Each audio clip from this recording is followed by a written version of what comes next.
dia faly mitafatafa amintsika rehetra mpanaraka tsy tapaka ny fandaharana Jeanne Forest-Santé aty Canada indray ny tenako. Ny lohateny izay voaboasantsika anio zany dia ny hoe ny mahay miaino ve sa ny mahay miteny no mahatafita be kokoa zany amin'ny fiainana. Satria ny fandanjalanjana an'ireo roatontareo zany no mety apisy vokatra bebe kokoa zany amin'ny zavatra rehetra izay ataonao mba atotosanao ny tanjona izay tianao hotratrarina amin'ny fiainana. Voaboasantsika zany hoe inona aloha ny atao hoe mahay miaino ary inona ny atao hoe mahay miteny. Atombokitsika zany amin'ny hoe fahaizana miaino. Ny fahaizana miaino dia zavatra tsy mora io. Tsy vitan'ny hoe miaino olona fotsiny ianao zany dia hoe amin'ny sofina. Fa be dia be zany ny zavatra izay tafiditra ao anatin'izay atao hoe miaino izay. Izany hoe sady miaino anao zany ny zavatra lazain'ilay olona no mijery ihany koa ny fihetsiny rehetrarehetra koa miteny an'io zavatra lazainy io, ary manombatombana ihany koa ny momban'ilay olona koa, izany hoe ao anatin'ny fakingana daholo izay zavatra rehetrarehetra izay ka mila ny atao hoe concentration na ny fitombenan'ny saina zany amin'ny lay olona miteny. Zava-dehibe izay zavatra izay, ary ny fitenenana koa zany tsy voatery ho vava misokatra ihany no atao hoe miteny, fa mety fihetsika, na ny fihetsiky ny maso, na ny fihetsiky ny tanana, na ny démarche, ny fomba famindran'ny olona dia efa miteny izay zavatra izay. Ary indrindrandrindra zany na dia tsy miteny ilay olona dia efa miteny izay. Ka izay no mahasarotra zany ny atao hoe mahay miaino. Satria rehefa tsy manana zany an'izay hoe karazana réflexe fandinihana amin'ny lafiny maro izay zany ny olona iray dia izay ilay hoe mandeha anjambany fotsiny zany eo amin'ny fifandraisana amin'ny olona andavanandro. Io fahaizana miaino io dia mitomboka ao an-tokantrano. Ahoana ny fahaizanao miaino ny vadinao amin'izay karazana critère rehetrarehetra ny tany saiko teo zay. Ahoana ny fahaizanao miaino ny zanakao, satria tsy voatery hiteny ny vatana aminao ny ao am-pony daholo ireo karazan'olona rehetrarehetra ireo, na ny hoe ny fianakavianao, na ny hoe ny mpiray mpiaramonina, na ny any am-piasana. Tsy voatery isy ny teny ny vatana ho lazainy ianao ny zavatra ao am-pony, fa amin'ny alalan'ireo hoe karazana fihetsika aty ivelan'ireo zany no mety ahafantaranao zany hoe inona zany ny mesazy izay tian'ity olona ity alefa. Sarotra dia sarotra izay ary vitsy dia vitsy ny olona mahay miaino zany eto ambonin'ny tany. Io koa efa misy ihany koa ny hoe karazana talenta ao amin'ny olona iray, ny amin'izay hoe fahaizana miaino izay, fahaizana mandinika izay, fa afaka ihany koa ianao mamolavola amin'izay zavatra izay amin'ny fiainanao. Dia efa ireny zavatra no tany saiko teto foana ny hoe fomba fikojakojanao ny saina, ny vatana ary ny fanahy, izay tsy maintsy kojainao ao anatin'ny fahasalamana. Izay zavatra rehetrarehetra izay vao afaka ianao anana n'izay atao hoe capacité d'écoute, capacité d'observation, ary ny hoe fahaizanao zany manombatombana ny hoe inona zany ny zavatra andrasan'ity olona ity amiko amin'ity fifandraisana ity. Eo zany tena sarotra de sarotra ny amin'ny atao hoe fifandraisana satria mba hapety azy io dia tsy maintsy misy izany ny atao hoe fifampiainona satria raha ohatra ianao tsy miaino mihitsy zany ny olona rehetra manodidina anao fa de hoe zay anatin'ny sainao ihany zany izay ihany zany no tokony ho tanterahana ianao ihany zany no tokony ho enona zay zavatra tianao ihany zany no tokony atao de fa tsy ao anatin'ilay hoe fahaizana miaino ianao zany amin'izay fotoana izay ao anatin'ny fahaizana miaino koa zany dia ny hoe fahaizana mandray an'ilay olona zany hoe misy ny ataontsika hoe karazana energia pozitiva zany izay apetraka ao zany amin'ilay fifandraisana izany hoe avelanao zany ilay olona miteny malalaka ary tsy misy karazana jugement zany avy any aminao na fitsarana ivelany na préjugé rehefa miteny ilay olona na hoe manao ny expression an'izany dia miaino ianao zany ny zavatra rehetra izay teneniny tsy mitsara dia ny mialoha ary tsy mametraka karazana kritika dia ny mialoha na hoe karazana hoe fihetsepo avy any aminao izay tsy makasitraka azy na tsy makasitraka ny zavatra lazainy mila fahaizana daholy izay zavatra rehetrarehetra izay ahafahanao zany maheno ny zavatra rehetra ao am-pon'ny olona iray zava-dehibe zay satria raha ohatra ianao ka manomboka ny fifampiresahana ohatra dia efa mampiseho endrika ianao zany fa hoe efa fantatro daholo nge ny mombanao ianao ane olona tsisy lanazy ianao ane olona ohatran'izao dia mino marimarina fa tsy ny information marina no azonao eo amin'io karazana hoe fifanatrehana io zany fa tsy maintsy hanana an'izay karazana hoe fiarovatena zay ilay olona izay miresaka aminao izay hoe avy amin'ny expression nasehoanao azy zany eo zany matetika no manimba ny fifandraisana eo amin'ny fiarahamonina amin'ny ankapobeny zany vitsy ny mahay miaino vitsy dia vitsy ny mahay miaino anika manjary laika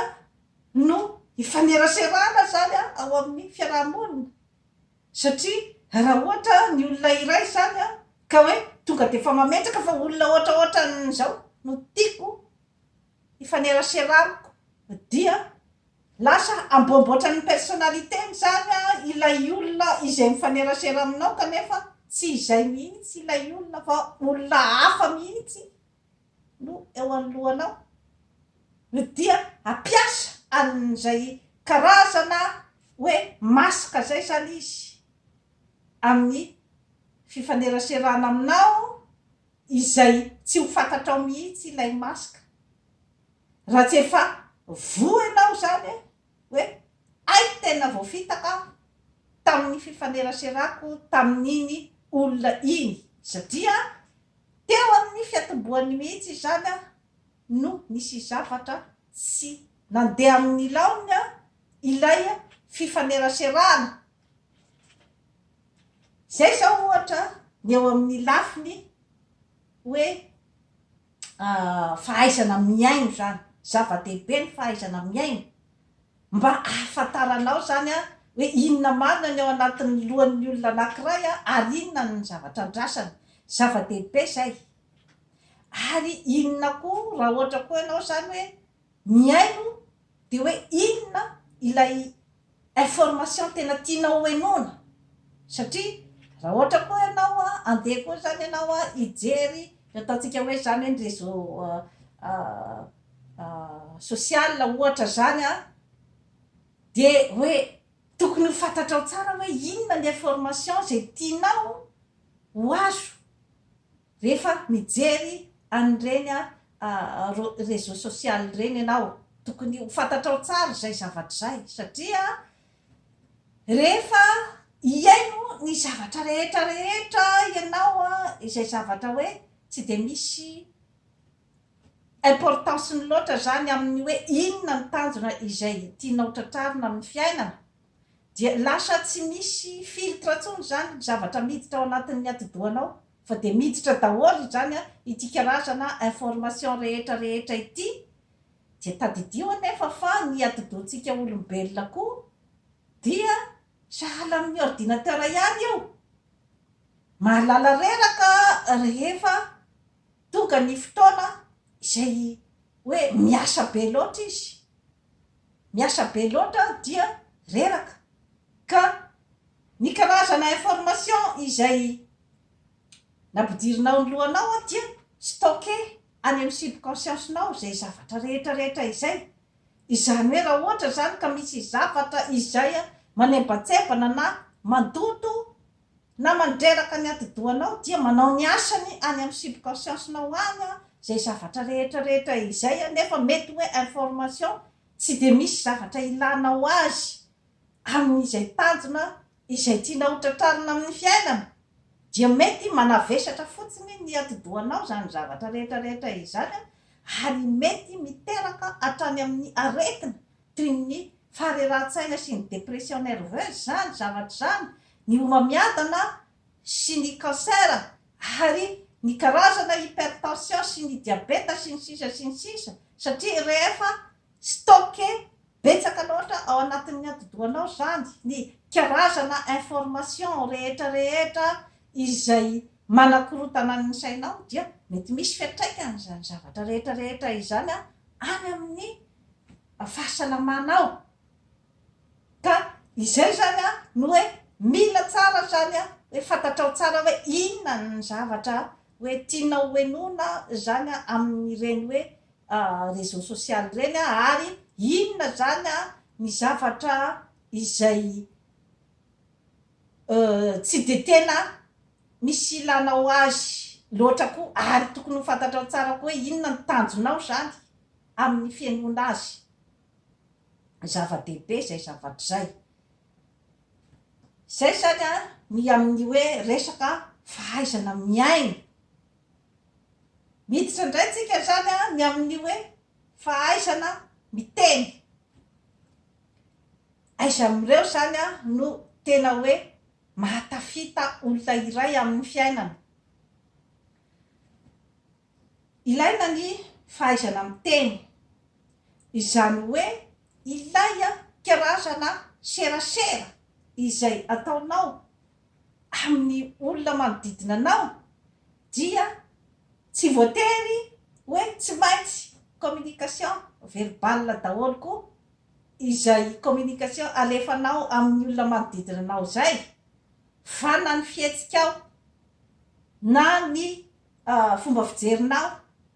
na ny fomba fiakanjonao dia efa serasera avy any aminao zay, zany hoe efa fanehoan-kevitra avy any aminao zany izay zavatra rehetrarehetra izay. Izany hoe ny olona manodidina anao koa zany dia handinika anao ary hitsaranao amin'izay zavatra rehetra teneninao sy amin'ny fihetsika rehetra izay ataonao. Tsara de tsara zany ny mahafantatra amin'izay zavatra rehetrarehetra izay, satria raha ohatra koa hoe diso miainy be fotsiny ianao zany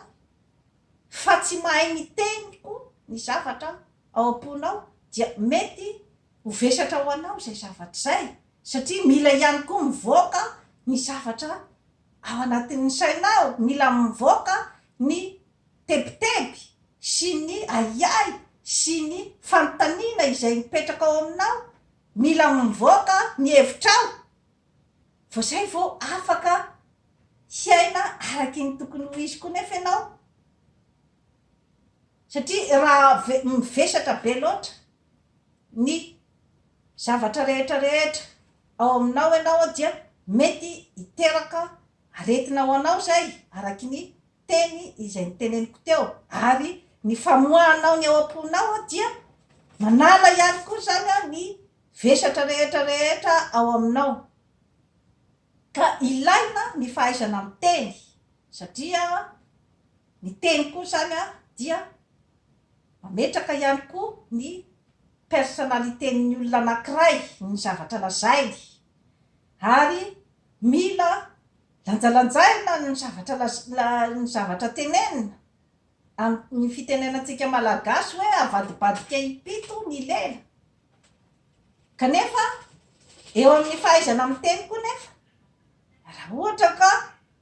mahay miteny be loatra koa ianao kanefa tsy mifanaraka ihany koa amin'ny zavatra izay ataonao, ny zavatra lazainao, dia ny olona ihany koa no afaka hitsara amin'izay hoe fombafombanao izay, dia arakaraky n'iny ihany koa no mety ienony na mety tsy ienony ny zavatra lazainao. Zava-dehibe zany ny hoe fahaizana miteny, izany hoe ny fahaizana mandanjalanja ny zavatra rehetra izay lazaina. Rehefa aravina zany izay zavatra rehetrarehetra izay dia samy ilaina daholo, na ny fahaizana miaino na ny fahaizana miteny. Izany hoe ny olona matetika izay mahita fahombiazana amin'ny fiainany zany dia ny mahay mandanjalanja an'ireo roatota ireo. Satria rehefa mahay mandanjalanja amin'izay zavatra zay zany ianao dia ny dikan'izay dia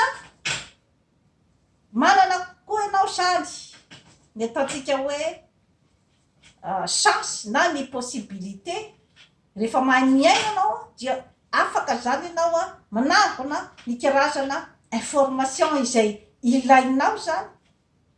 hanatotosanao ny tanjona izay tianao tratrarina. Ary rehefa mahay miteny ianao dia afaka koa ianao zany ny milaza amin'ny manodidina ny zavatra tadiavinao. Satria rehefa tsy mahay mandanjalanja n'izay zavatra rehetrarehetra izay ianao zany dia raha miteny be loatra fa tsy miaino olona, dia izay ilay hoe indraindray misosasosa ohatry ny vinaty tsy mare fosa. Izany hoe ny ao anatin'ny sainao ihany zany no eritreretinao fa tsy mahay mipetraka ianao amin'ny toeran'ny olona manodidina anao izay miaino anao, ary manao ny évaluation anao, ary mijuge anao. Ka gagagaga ianao ngamba indraindray rehefa voahinika hoe fa ahoana, tsy maintsy mila mieritreritra ihany ianao zany ny amin'ny hoe inona zany no mety nahatonga amin'izay karazana fanilian'izay. Mila fakafakainao ny momban'izay zavatra rehetrarehetra izay. Raha ohatra koa ianao diso miaino foana fa tsy mba miteny, dia izay ilay mety miandrona ao aminao daholo zany ny zavatra mavesatra rehetra, ny zavatra malotoloto rehetra miandrona ao aminao, ny mauvaise énergie rehetra, ny angovo maloto avy any amin'olona, ny karazana tsy fetezana amin'ny fiainana angoninao ao aminao daholo fa tsisy mivoaka. Dia isy fiatraikany ihany koa zay zavatra zay amin'ny fifaneraseranao amin'ny manodidina anao, ary indrindrandrindra amin'ny fahasalamanao. Satria ilay mety rehefa tsy miteny ny hevitrao ianao dia hiteraka izay zavatra zay hoe karazana fanararaotana ataon'ny manodidina anao rehefa tsy mahay zany ianao miteny ny zavatra tena tadiavinao sy ny zavatra izay mampalahelo anao. Ka amin'izay fotoana izay dia izay no mety hampisy ny karazana abus de pouvoir na ny tsindry lela amin'ny fiarahamonina rehefa tsy mahay zany ny olona iray milaza ny zavatra tadiaviny sy ny zavatra mampalahelo azy dia eritreretin'ny manodidina fa tsy manan-kevitra ianao zany mpanara-drenirano ka amin'izay fotoana izay zany a no mila ny fandanjalanjana amin'izay a karazana toetoetra rehetrarehetra izay satria ny famolavolanao ny personalitenao a no zava-dehibe ahafahanao a mahazo ny zavatra izay tadiavinao a amin'ny fiainana dia toy izay indray a tompoky lasy tompoky vavy no azona tolotra anao an'io manaova abonnement amin'izany foresanty atika nadafa anatsara ny fiainanao veloma tompoko